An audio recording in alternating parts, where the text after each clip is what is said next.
Hi ಎಲ್ರಿಗೂ ನಮಸ್ಕಾರ. Welcome back to our channel Ashwini Geetanjali. ಎಲ್ಲರೂ ಹೇಗಿದ್ದೀರಾ? ಚೆನ್ನಾಗಿದ್ದೀರಾ? ನಾವೆಲ್ಲರೂ ತುಂಬಾ ಚೆನ್ನಾಗಿದ್ದೀವಿ. ಇವತ್ತು ನಿಮ್ಮ ಜೊತೆ 2 ದಿನದ ವ್ಲಾಗ್ನ ಶೇರ್ ಮಾಡ್ಕೊಳ್ತೀನಿ. ಆ್ಯಂಡ್ ಇದೇ ವ್ಲಾಗಲ್ಲೇ ನನ್ನ ಸೊಸೆದು ನಾಮಕರಣ ಇದೆ ಅಂತ ಹೇಳಿದ್ನಲ್ಲ, ತಮ್ಮನ ಮಗಳದು, ಆ ಕ್ಲಿಪ್ಪಿಂಗ್ಸು ಆ್ಯಡ್ ಮಾಡ್ತೀನಿ. ಆ್ಯಂಡ್ ಅವಳಿಗೆ ಏನು ಹೆಸರಿಟ್ಟಿದ್ದೀವಿ ಅಂತೇಳಿ ವಿಡಿಯೋ ಕಂಪ್ಲೀಟಾಗಿ ನೋಡಿ ಗೊತ್ತಾಗುತ್ತೆ.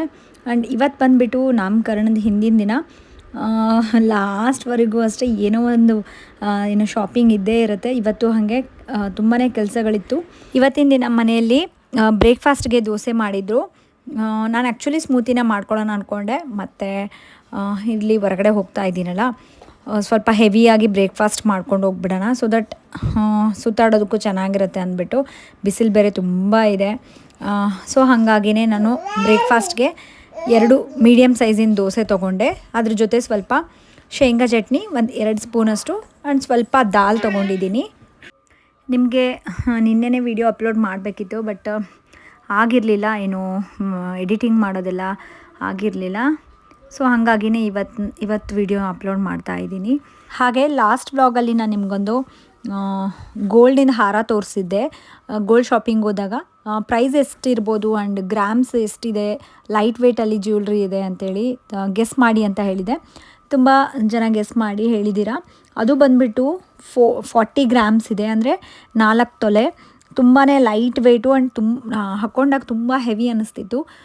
ಯೂಶ್ವಲಿ ಆ ಥರದ್ದು ಗೋಲ್ಡ್ ಹಾರ ಎಲ್ಲ ಮಾಡಿಸ್ಕೊಳ್ಳೋದಕ್ಕೆ ನಮಗೆ ಮಿನಿಮಮ್ ಒಂದು 70 to 80 ಗ್ರಾಮ್ಸ್ ಅಷ್ಟು, ಅಂದರೆ 7 ರಿಂದ 8 ತೊಲೆ ಅಷ್ಟು ಬೇಕಾಗುತ್ತೆ.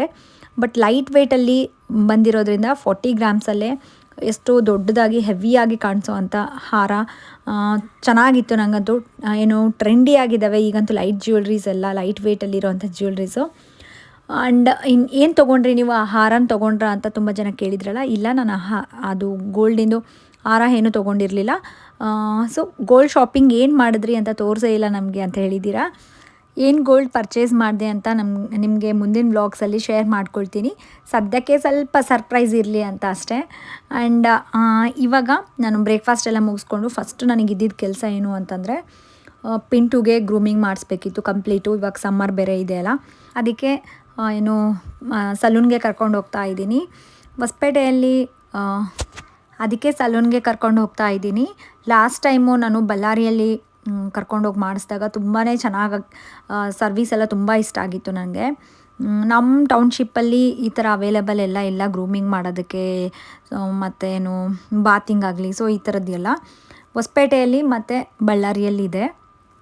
ಬಳ್ಳಾರಿಯಲ್ಲಿ ಲಾಸ್ಟ್ ಟೈಮ್ ನಾನು ಹೋಗಿದ್ದು ಗೌರ್ಮೆಂಟ್ ವೆಟರ್ನರಿ ಹಾಸ್ಪಿಟಲ್ ಆಪೋಸಿಟಲ್ಲೇ ಇನ್ನೊಂದು ಬರುತ್ತೆ. ಸೊ ಅಲ್ಲಿ ನಾನು ಲಾಸ್ಟ್ ಟೈಮ್ ಗ್ರೂಮಿಂಗ್ ಮಾಡಿಸಿದ್ದು, ತುಂಬ ಚೆನ್ನಾಗಿತ್ತು ಸರ್ವಿಸು. ಈ ಟೈಮ್ ಹೊಸಪೇಟೆಯಲ್ಲಿ ಡಾಕ್ಟರ್ ವಾಣೀಸ್ ಪೆಟ್ ಕ್ಲಿನಿಕ್ ಅಂತ ಇದೆ, ಅಲ್ಲಿ ಹೋಗಿ ಗ್ರೂಮಿಂಗ್ ಎಲ್ಲ ಮಾಡಿಸಿದ್ವಿ. ಸೊ ಬಳ್ಳಾರಿಯಲ್ಲಿ ಹೇಗಿತ್ತು ಅಂತಂದರೆ, ನಾವು ಪಿಂಟುನ ಬಿಟ್ಬಿಟ್ಟು ಕಂಪ್ಲೀಟ್ ಗ್ರೂಮಿಂಗ್ ಎಲ್ಲ ಮಾಡಿ ಕಾಲ್ ಮಾಡ್ತೀವಿ ಅಂತ ಹೇಳಿದರು. ಅಲ್ಲಿನೂ ಹೇಳಿದರು ನಮಗೆ, ಅಂದರೆ ಪಪ್ಪಿ ಮೇಲೆ ಡಿಪೆಂಡ್ ಇರುತ್ತೆ, ಅದು ಚೆನ್ನಾಗಿ ಕೋಪ್ರೇಟ್ ಎಲ್ಲ ಮಾಡಿಕೊಂಡು ಆರಾಮಾಗಿ ಕಟಿಂಗ್ ಅಂದರೆ ಎಲ್ಲ ಮಾಡಿಸ್ಕೊಳ್ತಾ ಇದೆ ಸರ್ವಿಸ್ ಎಲ್ಲ ಅಂತಂದರೆ ಪ್ರಾಬ್ಲಮ್ ಇಲ್ಲ, ಆರಾಮಾಗಿ ನಾವು ನಮ್ಮ ಕೆಲಸ ಎಲ್ಲ ಮುಗಿಸ್ಕೊಂಡು ಬರ್ಬೋದು ಅಂತ ಹೇಳಿದರು. ಬಟ್ ಇಲ್ಲಿ ಹೊಸಪೇಟೆಯಲ್ಲಿ ನಾವು ವಿಚಾರಿಸಿದಾಗ ಇಲ್ಲ, ಇರಲೇಬೇಕು ಜೊತೆಗೆ ಅಂತ ಹೇಳಿದರು. ನಾವು ವೆಯ್ಟ್ ಮಾಡಿದ್ವಿ, ಅರೌಂಡ್ ಒಂದು ಹಾಫ್ ಆನ್ ಅವರ್ ಅಷ್ಟು ಇದ್ವಿ. ತುಂಬಾ ಲೇಟ್ ಆಗುತ್ತೆ. ಆ್ಯಂಡ್ ಹೇಗೋ ಅದೂ ಸುಮ್ಮನೆ ಇತ್ತು ಗ್ರೂಮಿಂಗ್ ಎಲ್ಲ ಮಾಡಬೇಕಾದ್ರೆ. ಹಾಗಾಗಿ ಆರಾಧ್ಯ ಬಂದಿರ್ತಾಳಲ್ಲ, ಅಷ್ಟೊತ್ತು ಹೆಂಗಿರ್ತಾಳೆ ಹೇಳಿ, ಆವಾಗೆ ಸ್ಟಾರ್ಟ್ ಮಾಡ್ಕೊಂಬಿಟ್ಟಿದ್ಲು, ಎಲ್ಲಾದರೂ ಹೋಗ್ಬರೋಣ, ಏನಾದರೂ ತಿನ್ನೋಣ, ಹೊಟ್ಟೆ ಹಶ್ವಾಗ್ತಿದೆ ಅಂಥೇಳಿ. ಹಂಗಾಗಿ ಹೊರಗಡೆ ಬಂದು ಜ್ಯೂಸ್ ತೊಗೊಳ್ತಾ ಇದ್ದೀವಿ ನೋಡಿ. ನಾನು ಬಂದುಬಿಟ್ಟು ಆಲ್ಮೋಸ್ಟ್ ಎಲ್ಲಾದರೂ ಹೊರಗಡೆ ಹೋದ್ರೂ ಅಷ್ಟೇ ವಾಟರ್ ಮೆಲನ್ ಜ್ಯೂಸ್ನೇ ಪ್ರಿಫರ್ ಮಾಡ್ತೀನಿ. ಅದೂ ವಿತೌಟ್ ಶುಗರ್ ಅಂತ ಹೇಳಿರ್ತೀನಿ, ವಿತೌಟ್ ಶುಗರ್, ಮತ್ತು ಐಸ್ ಕ್ಯೂಬ್ಸ್ ಎಲ್ಲ ಹಾಕಕ್ಕೆ ಹೋಗಬೇಡಿ ಅಂತ. ಇವೆರಡು ಕಂಪಲ್ಸರಿ ನಾನು ಹೊರಗಡೆ ಏನೇ ಜ್ಯೂಸ್ ತೊಗೊಂಡ್ರು ಆ್ಯಂಡ್ ಯಾವುದೇ ಜ್ಯೂಸ್ ತೊಗೊಂಡ್ರು ಹೇಳ್ತೀನಿ. ನೀವು ಅಷ್ಟೇ ಈ ಥರ ವೆಯ್ಟ್ ಲಾಸ್ ಜರ್ನಿಯಲ್ಲಿದ್ದಾಗ ಜ್ಯೂಸಸ್ ಎಲ್ಲ ತೊಗೋಬೋದು, fresh juices, but without sugar ಅಂತ ಅವ್ರಿಗೆ ಮೆನ್ಷನ್ ಮಾಡಿ ಮಾಡಿಸ್ಕೊಳ್ಳಿ. ಆ್ಯಂಡ್ ಜ್ಯೂಸ್ ಕುಡ್ದಾದ್ಮೇಲೆ ಪಿಂಟು ಹತ್ರ ಹೋಗಿ ಅವನದು ಎಲ್ಲ ಕಂಪ್ಲೀಟಾಗಿ ಮುಗ್ದಿತ್ತು. ಸೊ ಅವನ್ನ ಕರ್ಕೊಂಡು ಮನೆಗೆ ಹೋದ್ವಿ. ಆ್ಯಂಡ್ ಇವತ್ತು ಮಧ್ಯಾಹ್ನ ಊಟ ಏನೂ ಮಾಡೋದಕ್ಕೆ ಹೋಗಿರಲಿಲ್ಲ. ಬೆಳಗ್ಗೆ ದೋಸೆ ತೊಗೊಂಡಿದ್ದೆ, ಆ್ಯಂಡ್ ದೋಸೆ ತೊಗೊಂಡಾಗಂತೂ ಹೆವಿನೇ ಇರುತ್ತೆ. ಆ್ಯಂಡ್ ಅದ್ರ ಜೊತೆಗೆ ಜ್ಯೂಸೂ ತೊಗೊಂಡಿದ್ನಲ್ಲ, ಕಲ್ಲಂಗಡಿ ಜ್ಯೂಸು, ಹಾಗಾಗಿ ಹೊಟ್ಟೆ ಏನೂ ಹಶ್ವಾಗಿರಲಿಲ್ಲ. ಮಧ್ಯಾಹ್ನ ಊಟ ಏನೂ ಮಾಡ್ಕೊಂಡಿರಲಿಲ್ಲ. ಸ್ವಲ್ಪ ರೆಸ್ಟ್ ಮಾಡಿಬಿಟ್ಟು ಮತ್ತೆ ಈವ್ನಿಂಗು ಮನೆ ಹತ್ರ ಎಲ್ಲ ಹೇಳೋದು, ಎಲ್ಲರಿಗೂ ಹೇಳಬೇಕಿತ್ತು ನಾಳೆ ನಾಮಕರಣದ್ದು. ಹಾಗಾಗಿ ಎಲ್ಲರ ಮನೆಗೂ ಹೋಗ್ಬಿಟ್ಟು ಅಕ್ಕಪಕ್ಕದ ಮನೆಗೆ ಹೇಳ್ತಾ ಇದ್ದೀನಿ ನೋಡಿ. ಇದಾದಮೇಲೆ ಬೇಗ ಮುಗಿಸ್ಕೊಂಡು ನೆಕ್ಸ್ಟು ಮತ್ತೆ ಹೊರಗಡೆ ಹೋಗಬೇಕು. ಸ್ಟಾರ್ಟಿಂಗು ನಾನು, ಶ್ರುತಿ ಮತ್ತು ಆರಾಧ್ಯ ಮೂವರು ಹೋಗಿದ್ವಿ ಹೇಳಿ ಬರೋದಕ್ಕೆ. ಆರಾಧ್ಯಾಗ ಮನೆಯಲ್ಲಿರು, ಬೇಗ ಹೇಳಿ ಬಂದುಬಿಡ್ತೀವಿ ಅಂತಂದರು. ಅವಳು ಎಲ್ಲಿ ಬಿಡ್ತಾಳೆ ಹೇಳಿ, ಎಲ್ಲೋದ್ರೂ ಜೊತೆಗೆ ಇರಲೇಬೇಕು. ಹೌದು, ಮತ್ತು ಅಮ್ಮ ಮತ್ತು ಚಿಕ್ಕಮ್ಮ ಹೊರಗೆ ಹೋದರೆ ನಾನು ಬೇಜಾರು ಅಳ್ತೀನಿ ನಾನು. ಆಯಿತು ಬಾ, ಕರ್ಕೊಂಡು ಹೋಗ್ತೀನಿ ಆರಾಧ್ಯ ಜೊತೆಗಂದರೆ ಮಮ್ಮಿ ಸ್ವಲ್ಪ ಆರಾಧ್ಯ ವೀಡಿಯೋ ತೆಗಿ ಅಂತ ಅದಕ್ಕೆ ಜೊತೆ ಕರ್ಕೊಂಬಂದುಬಿಟ್ಟಿದ್ದಾರೆ. ಹೌದು, ಮತ್ತು ನೀನೇ ತೆಗಿಬೇಕಲ್ಲ ಮಮ್ಮಿಗೆ ವಿಡಿಯೋ, ಹೆಲ್ಪ್ ಮಾಡಬೇಕಲ್ಲ. ಮಾಡ್ತೀಯಿಲ್ಲ ಹೆಲ್ಪ್. ಅವತ್ತು ನಂಗೆ ಹುಷಾರಿಲ್ಲ ಅಂಥೇಳಿ ಆರಾಧ್ಯ ಒಂದು ವ್ಲಾಗ್ ಮಾಡಿದ್ಲು, ನೆನಪಿದೆಯಾ ನಿಮಗೆ? ವ್ಲಾಗ್ನ ಕಂಟಿನ್ಯೂ ಮಾಡಿದ್ಲು. ನಾವು ಬಳ್ಳಾರಿಗೆ ಹೋಗಿ ಬಂದಮೇಲೆ ಏನೇನು ಶಾಪಿಂಗ್ ಮಾಡಿದ್ವಿ ಅಂತ ತೋರಿಸಿದ್ಲು. ಆ ವ್ಲಾಗ್ ನೋಡಿ ನೀವು, ಎಷ್ಟು ದೊಡ್ಡೋಳಾಗ್ಬಿಟ್ಟಿದ್ದಾಳೆ, ಎಷ್ಟು ಚೆನ್ನಾಗಿ ವಿಡಿಯೋ ಮಾಡ್ತಾಳೆ. ಅದನ್ನು ನೋಡಿ ನೀವು ಖಂಡಿತ ಇಷ್ಟಪಡ್ತೀರಾ. ಆ ವ್ಲಾಗ್ನ ನಾನು ಡಿಸ್ಕ್ರಿಪ್ಷನಲ್ಲಿ ಕೊಟ್ಟಿರ್ತೀನಿ. ಆ್ಯಂಡ್ ಈಗ ಸಾಯಂಕಾಲ ಎಲ್ಲರಿಗೂ ಹೇಳಿ ಬಂದಾದಮೇಲೆ ಹೇಳಿದ್ನಲ್ಲ, ಶಾಪಿಂಗ್ ಮಾಡೋದಿತ್ತು ಇನ್ನೂ ಲಾಸ್ಟ್ ಮೊಮೆಂಟ್ವರೆಗೂ ಏನೋ ಒಂದು ಉಳಿಸ್ಕೊಂಡೇ ಇರ್ತೈತೆ. ಬಳೆ ತೊಗೋಬೇಕಿತ್ತು ಮ್ಯಾಚಿಂಗು, ಆ್ಯಂಡ್ ಕೆಲವೊಂದು ಹೇರ್ ಅಸೆಸರೀಸು ಆ ಥರದ್ದು ಎಲ್ಲ ತೊಗೋಬೇಕಿತ್ತು. ಜೊತೆಗೆ ಅಜ್ಜಿನೂ ಆಂಟಿನೂ ಎಲ್ಲರನ್ನೂ ಕರ್ಕೊಂಡು ಬಂದಿದ್ವಿ. ಸೊ ದಟ್ ಅವ್ರಿಗೂ ಏನಾದರೂ ಈವ್ನಿಂಗ್ ಟೈಮಲ್ಲಿ ಹೊರಗಡೆ ಕರ್ಕೊಂಡು ಹೋದಂಗೆ ಇರುತ್ತೆ ಅಂತಂದು ಫಸ್ಟ್ ಏನು ಮಾಡಿದ್ವಿ ಅಂದರೆ ಒಂದು ರೆಸ್ಟೋರೆಂಟ್ಗೆ ಹೋಗ್ಬಿಟ್ಟು ಇಲ್ಲಿ ಚಾಟ್ಸ್ನ ತಿಂದ್ವಿ. ಆರಾಧ್ಯ ಇದ್ದರೆ ಕಂಪಲ್ಸರಿ ಎಲ್ಲಾದರೂ ಹೋಗಿ ತಿನ್ನಲೇಬೇಕು, ಅವಾಗೆ ಅವಳಿಗೆ ಸಮಾಧಾನ ಆಗೋದು. ಫಸ್ಟ್ ಕೇಳೋದೆ ಅವಳು ಐಸ್ ಕ್ರೀಮು ಅಂತ ಕೇಳ್ತಾಳೆ, ನಾನು ಬೈತೀನಿ. ಆಮೇಲೆ ಅದು ಬಿಟ್ಟು ಬೇರೆ ಆಪ್ಷನ್ಸ್ನ ಕೇಳ್ತಾಳೆ. ಆ್ಯಂಡ್ ಇಲ್ಲಿ ಬಂದುಬಿಟ್ಟು ನಾನು ತೋರಿಸ್ತಿರೋದು ಉಡಾ ಆಫೀಸ್ ಹತ್ರ, VNC ಕಾಲೇಜ್ ರೋಡ್ ಬರುತ್ತಲ್ಲ, ಹಾಸ್ಪಿಟಲಿರೋರಿಗೆ ಗೊತ್ತಿರುತ್ತೆ ಮೇ ಬಿ. ಸ್ಟೋನ್ ಚಾರಿಯೇಟ್ ಅಂತೇಳಿ ಚೆನ್ನಾಗಿದೆ. ಹೊರಗಡೆ ಆ್ಯಂಬಿಯೆಂಟ್ ಆಗಿರ್ಬೋದು, ಲುಕ್ ವೈಸ್ ಎಲ್ಲ ತುಂಬ ಚೆನ್ನಾಗಿತ್ತು. ಫುಡ್ಡು ಅಷ್ಟೇ, ಒಂದು 6 ಸ್ಟಾಲ್ಸ್ ಇತ್ತು. ಕ್ಯಾಪ್ಚರ್ ಮಾಡಿದ್ದೀನೋ ಇಲ್ಲೋ ಗೊತ್ತಿಲ್ಲ. ನೀವು ನೋಡ್ತಾ ಇದ್ದೀರಲ್ಲ ಬ್ಯಾಕ್ ಸೈಡೆಲ್ಲ ಈ ಥರ ಒಂದೊಂದು ಕಡೆ ಒಂದೊಂದು ಥರದ್ದು ಪಾನಿಪುರಿ, ಚಾಟ್ಸಿಂದ ಹಿಡಿದು ನಮಗೆ ಎಲ್ಲ ಥರದ್ದು ರೆಸ್ಟೋರೆಂಟಲ್ಲಿ ಯಾವ ಥರ ಸಿಗುತ್ತಲ್ಲ ಅದೇ ಥರ ಒಂದು ಸ್ಟಾಲಲ್ಲೂ ಡಿಫ್ರೆಂಟಾಗಿ ಫುಡ್ ಎಲ್ಲ ಇತ್ತು. ನಾನು ಟ್ರೈ ಮಾಡಿದ್ದು ಬಂಗಾರಪೇಟಿಂದು ಪಾನಿಪುರಿ ತುಂಬ ಸಖತ್ತಾಗಿತ್ತು. ನಾನು ಫಸ್ಟ್ ಟೈಮು ಅದನ್ನು ಟ್ರೈ ಮಾಡಿದ್ದು. ಅದಕ್ಕೆ ಕೊಡ್ತಾರಲ್ಲ ಪಾನಿಪುರಿಯಲ್ಲಿ ಅದರದ್ದೇ ಸ್ಪೆಷಾಲಿಟಿ. ಫುಲ್ ಕ್ಲಿಯರ್ ಲಿಕ್ವಿಡ್ ಥರ ಇತ್ತು, ನೀರು ಥರ ಅನ್ಕೋಬೇಕು ನೋಡಿದ್ರೆ. ಎಷ್ಟು ಜನ ಈ ಬಂಗಾರಪೇಟೆ ಪಾನಿಪುರಿನ ಟ್ರೈ ಮಾಡಿದ್ದೀರಾ ಕಮೆಂಟ್ ಮಾಡಿ ನೋಡೋಣ ಅಂತ. ನಾನು ಇದೇ ಫಸ್ಟ್ ಟೈಮು. ಟೇಸ್ಟ್ ನಂಗೆ ತುಂಬ ಚೆನ್ನಾಗಿ ಅನ್ನಿಸ್ತು. ನಾರ್ಮಲ್ ಪಾನಿಪುರಿಗಿಂತ ಇದು ಬಾಯಲ್ಲಿ ಇಟ್ಕೊಂಡ್ರೇ ತುಂಬ ಕ್ರಿಸ್ಪಿಯಾಗಿತ್ತು, ಕರ್ಗೋಗ್ತಿತ್ತು, ಚೆನ್ನಾಗಿತ್ತು. ಆ್ಯಂಡ್ ಇಲ್ಲೆಲ್ಲ ಮುಗಿಸ್ಕೊಂಡು ನಾವು ನೆಕ್ಸ್ಟು ಮ್ಯಾಚಿಂಗ್ ಬ್ಯಾಂಗಲ್ಸು ಆ್ಯಂಡ್ ಹೇಳಿದ್ನಲ್ಲ ಸ್ಯಾರಿ ಪಿನ್ಸು ಮತ್ತಿನ್ನೇನು ತೊಗೊಂಡು ಬರೋದು ಯಾವತ್ತು. ಇವಳು ಹೋಗ್ಬಿಟ್ರೆ ಸಾಕು, ಎಲ್ಲಿಗೋದ್ರೂ ಏನೋ ಒಂದು ಪ್ಲಾಸ್ಟಿಕ್ಕಿಂದು ರಿಂಗ್ ಇರುತ್ತೆ ನೋಡಿ, ಫಿಂಗರ್ ರಿಂಗ್, ಉಂಗುರ, ಅದು ಬೇಕು ಅಂತೇಳಿ ಕಳೆ ಬಿದ್ದುಬಿಡ್ತಾಳೆ ಎಲ್ಲಿಗೋದ್ರು. ಮತ್ತು ಅದು ಕೊಡಿಸಿದ್ಮೇಲೆ ಸರಿಯಾಗಿ ಇಟ್ಕೊತಾಳ ಇಲ್ಲ, 2 ದಿನಕ್ಕೆ ಮುರಿದ್ಕೊಂಡ್ಬಿಡ್ತಾಳೆ.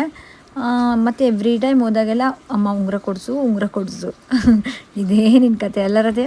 ಆ್ಯಂಡ್ ಫೈನಲಿ ಎಲ್ಲ ಮುಗಿಸ್ಕೊಂಡು ಮನೆಗೆ ರಿಟರ್ನ್ ಆಗೋಷ್ಟರಲ್ಲಿ ನೈಟ್ ಆಗಿಬಿಡ್ತು.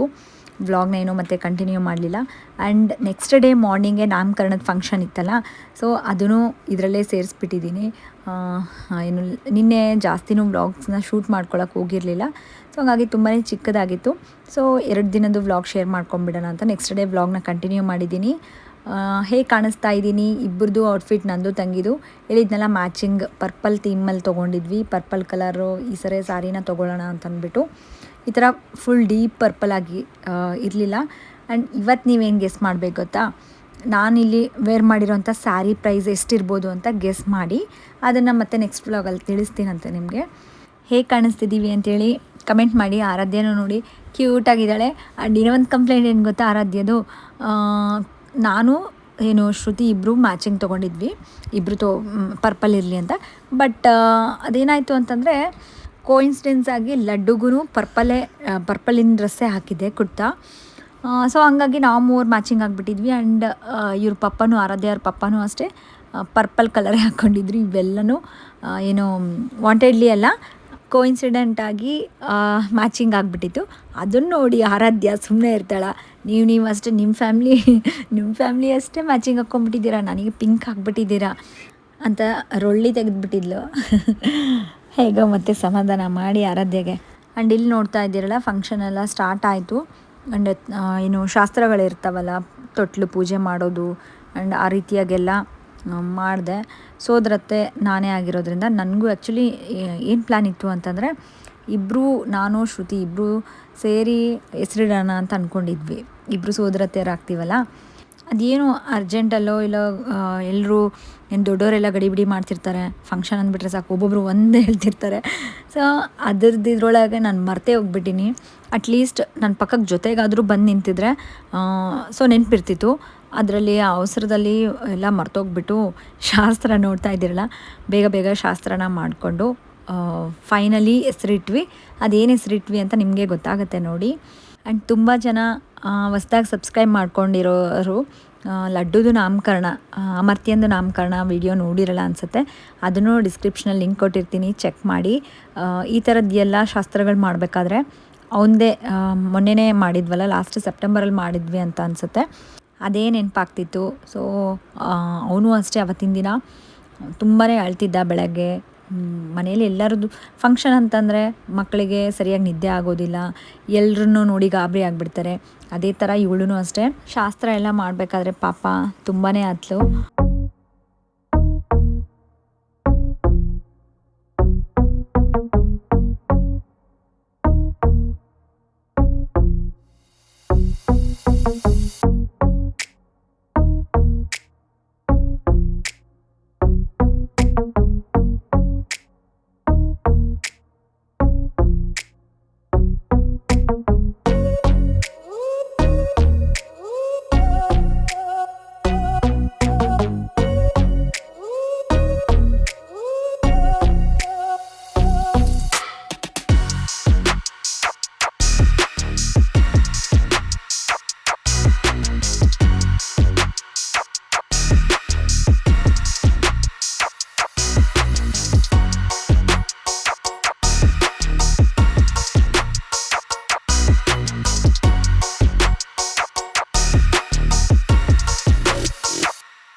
ಇಲ್ಲಿ ನೋಡಿ ನಮ್ಮ ಮುದ್ದು ಗೊಂಬೆ ಹೆಸ್ರೇನಿಟ್ಟಿದ್ದೀವಿ ಅಂತ, ವಿದ್ಮಹಿ. ಹೌದು, ಅವಳ ನೇಮು ವಿದ್ಮಹಿ ಅಂತ. ನೇಮಿಂಗ್ ಸೆರೆಮನಿ ಆಯಿತು. ವಿದ್ಮಹಿ ಅಂದರೆ ಗಣಪತಿಯ ಇನ್ನೊಂದು ಹೆಸರು ಬರುತ್ತೆ. ಸೊ ಈ ಹೆಸರೆಲ್ಲ ಅವಳ ಏನು ನಕ್ಷತ್ರ ಮತ್ತು ಡೇಟ್ ಆಫ್ ಬರ್ತಿಗೆ ಎಲ್ಲದಕ್ಕೂ ತುಂಬ ಚೆನ್ನಾಗಿ ಹೊಂದಾಣಿಕೆ ಆಯಿತು. ಸೊ ಹಾಗಾಗಿ ಈ ಹೆಸರನ್ನ ಅವ್ರು ಚೂಸ್ ಮಾಡಿಕೊಂಡ್ರು. ತುಂಬ ಯೂನೀಕ್ ಆಗಿದೆ. ಆ್ಯಂಡ್ ನಿಮ್ಮೆಲ್ಲರಿಗೂ ಹೇಗೆ ಅನ್ನಿಸ್ತು ಅಂತ ಕಮೆಂಟ್ ಮಾಡಿ. ಆ್ಯಂಡ್ ಇಲ್ಲಿ ನೋಡಿ, ಫಂಕ್ಷನ್ಸಲ್ಲಿ ಏನು ಫೋಟೋ ಶೂಟ್ಸ್ ಎಲ್ಲ ಇದ್ದೇ ಇರುತ್ತಲ್ಲ. ಆ್ಯಕ್ಚುಲಿ ವ್ಲಾಗ್ನ ಶೂಟ್ ಮಾಡೋದಕ್ಕೆ ಎವ್ರಿ ಟೈಮ್ ಶ್ರುತಿಗೆ ಕೊಡ್ತಿದ್ದೆ. ಬಟ್ ಈ ಸಲ ಏನಾಯಿತು ಅಂತಂದರೆ, ಅವಳು ವ್ಲಾಗಲ್ಲಿ ಇರಲಿ ಅಂಥೇಳಿ ಮಕ್ಕಳಿಗೆ ಕೊಟ್ಟಿದ್ದೆ ತೆಗೆಯೋದಕ್ಕೆ. ಬಟ್ ಅವರು ಸರಿಯಾಗಿ ತೆಗ್ದಿಲ್ಲ, ಎಲ್ಲ ಕ್ಲಿಪ್ಪಿಂಗ್ಸು ಕವರ್ ಮಾಡೋಕ್ಕಾಗಿಲ್ಲ. ಹಾಗಾಗಿ ಜಾಸ್ತಿ ನಿಮ್ಮ ಜೊತೆ ವ್ಲಾಗ್ನ ಶೇರ್ ಮಾಡ್ಕೊಂಡಿಲ್ಲ. ತುಂಬ ಜನ ಬಂದಿದ್ದರು, ಫ್ರೆಂಡ್ಸು, ಫ್ಯಾಮಿಲಿ ಮೆಂಬರ್ಸು ಎಲ್ಲರೂ ಅಷ್ಟೇ. ನೀವು ಅಲ್ಲಿಂದನೇ ನಮ್ಮ ಪಾಪುಗೆ, ನನ್ನ ಸೊಸೆಗೆ ವಿಶ್ ಮಾಡಿ ಅವಳಿಗೆ ಆರೋಗ್ಯ ಆಯುಷು ಎಲ್ಲ ಕೊಟ್ಟು ಕಾಪಾಡಲಿ ಅಂಥೇಳಿ. ಆ್ಯಂಡ್ ಎವ್ರಿ ಟೈಮ್ ಒಂದೇ ಹೇರ್ ಸ್ಟೈಲ್ ಇರುತ್ತೆ ಅಂಥೇಳಿ ಈ ಸಲ ಈ ಟೈಮ್ ಸ್ವಲ್ಪ ಚೇಂಜ್ ಮಾಡಿದೆ. ಮೇ ಬಿ ಹೇರ್ ಸ್ಟೈಲಿಂದನೋ ಇಲ್ಲೋ ಸ್ಯಾರಿ ನಾನು ಹಾಕ್ಕೊಂಡಿರೋದು ಪರ್ಫೆಕ್ಟಾಗಿ ಬಂದಿಲ್ವೋ ಏನೋ, ಬಟ್ ನನಗೆ ಯಾಕೋ ಅಷ್ಟೊಂದು ಪರ್ಫೆಕ್ಟ್ ಅನ್ನಿಸ್ತಾ ಇರಲಿಲ್ಲ ನನ್ನ ಲುಕ್ಕು.